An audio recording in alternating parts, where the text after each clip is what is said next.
वालिदैन का औलाद की तनख्वाह में कितना हक हासिल है, वालिदैन कितने पैसे ले सकते हैं, और साथ में ये भी हमें समझना है कि एक शख्स का ये सवाल है कि औलाद अपने माँ बाप को तनख्वाह कम बता सकते हैं या नहीं। मिसाल के तौर पर अगर किसी की तनख्वाह 12,000 रुपये है और वो घर भी उसमें से भेजता है, तो ताकि कुछ पैसा वो अपने पास जमा कर ले, बचा ले, इसलिए क्या वालिदैन को वो ये कह सकता है कि मेरी तनख्वाह 10,000 रुपये है। दोनों बातों को हम शरह बस्त और तफसील के साथ समझेंगे, लेकिन इससे पहले मैं आपको हज़रत मुफ्ती मोहम्मद शफ़ी उस्मानी रहिमहुल्लाह ने मारिफुल कुरान के अंदर वक़वा रब्बुका अल्ला ताबुदु इल्ला इय्याह व बिल वालिदैनि इहसाना की तफसीर में हज़रत जाबिर बिन अब्दुल्लाह रज़ी अल्लाह तआला अन्हु के हवाले से एक रिवायत नकल की है कि एक बच्चा अल्लाह के रसूल अलैहिस्सलातु वस्सलाम के पास अपने वालिद की शिकायत लेकर आया और कहा कि मेरे वालिद मेरी तनख्वाह पर, मेरे कमाए हुए माल पर कब्ज़ा जमाते हैं और ज़रूरत से ज़्यादा ले लेते हैं और मुझसे माल का बार बार मुतालबा करते हैं। ये शिकायत लेकर जब अल्लाह के रसूल अलैहिस्सलातु वस्सलाम के पास आया तो अल्लाह के रसूल अलैहिस्सलातु वस्सलाम ने उसके वालिद को तलब किया, उसके वालिद को बुलाया, उसके वालिद को पास बुलाकर पूछा कि मामला क्या है। जब अल्लाह के रसूल अलैहिस्सलातु वस्सलाम का बुलावा उस तक पहुंचा और कहा कि आपको अल्लाह के रसूल अलैहिस्सलातु वस्सलाम तलब कर रहे हैं, बुला रहे हैं, वो तो टेंशन में आ गए। वो सोचने लगे कि आखिर मेरी कौन सी शिकायत दर्ज हो गई, क्या मामला पेश आया। तो वो कहने लगे कि ठीक है चलता हूँ। तो अल्लाह के रसूल अलैहिस्सलातु वस्सलाम के पास आए तो अल्लाह के रसूल अलैहिस्सलातु वस्सलाम ने कहा कि आपके बेटे की तरफ से शिकायत है। ये जब मालूम हुआ तो दिल में सोचने लगे और उनके दिल में ख्यालात आने लगे कि मेरे बच्चे ने अल्लाह के रसूल अलैहिस्सलातु वस्सलाम से शिकायत की, और दिल उनका ताप उठा कि ये बच्चा जिसको मैंने कितने जज्बात से पाला और पोसा था, आज ये मेरी शिकायत हुजूर के दरबार में जाकर करता है। बस उनके वालिद हुजूर अलैहिस्सलातु वस्सलाम के दरबार में पहुँचे और पहुँचने से पहले जो जो उनके जहन में ख्यालात आए, तो पहुँचने से पहले जिब्राइल आ गए और कहा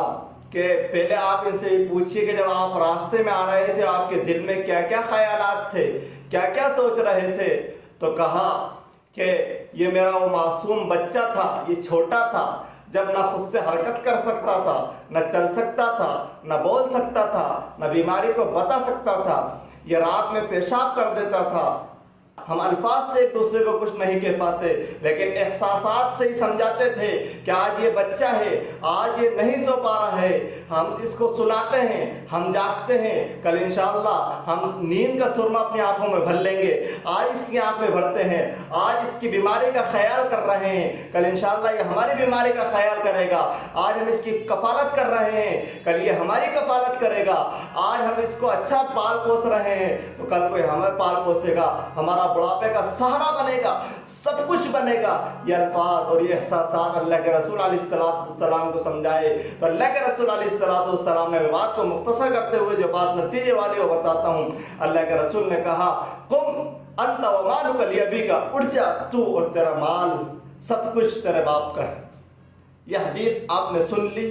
समझ ली। अब जो दो सवाल थे, एक तो ये है कि वालिदैन का कितना हक है औलाद की कमाई और तनख्वाह पर। दूसरा सवाल ये था कि क्या ये झूठ बोलकर अपनी तनख्वाह को कम बताया जा सकता है। तो दोनों सवाल का जवाब समझ में आ जाएगा। खुलासा ये है दोनों सवालात के जवाब का कि सबसे पहले तो कोई हिस्सा मुतय्यन नहीं है बेटों की कमाई पर वालिदैन का, बल्कि असल बात यह है कि अगर औलाद कमा रही है और वालिदैन अपनी ज़रूरत को पूरा नहीं कर सकते, उनके पास आमदनी का कोई ज़रिया नहीं है और वो आपकी तनख्वाह के मोहताज हैं, तो फिर उतनी तनख्वाह उनके लिए ज़रूरी है देना जितने से उनकी ज़रूरत पूरी हो जाए, चाहे वो इलाज मालजे के ताल्लुक़ से हो, या उनके खान पीन के ताल्लुक से हो। लेकिन अभी वालिदैन इस कंडीशन में है कि वो अपनी ज़रूरत खुद पूरी कर सकते हैं, उनको आपके माल की ज़रूरत नहीं है, दीगर ज़राए मौजूद हैं उससे उनकी ज़रूरतें पूरी हो रही हैं। तो इन तमाम चीज़ों के होते हुए फिर कोई हिस्सा मुतय्यन नहीं है, लेकिन हुस्न सलूक का ये तकाजा है कि फिर भी कोई ना कोई हिस्सा उनको देना चाहिए, और देना उनका हक है, ये हमारी जिम्मेदारी है। इसलिए कि इतने सब उन्होंने हमारे साथ किया है, जिम्मेदारी से हट के कुछ एहसानात के कबील से बहुत सारी चीज़ हमारे साथ उन्होंने की हैं। चाहते तो हम इतना पढ़ाकर लिखाकर इस मकाम तक न पहुंचाते, थोड़ा बहुत पढ़ाकर कोई डिग्री न दिलवाते और काम धंधा सिखा देते। आज हमारी ज़िंदगी में जो कुछ सुकून है और ये सब उन्हीं की वजह से है, ज़ाहिरी सबब वही बने हैं, बाकी मुकद्दर तो अल्लाह ही का होता है। दूसरा ये है कि कम तनख्वाह बताई जा सकती है, तो कम तनख्वाह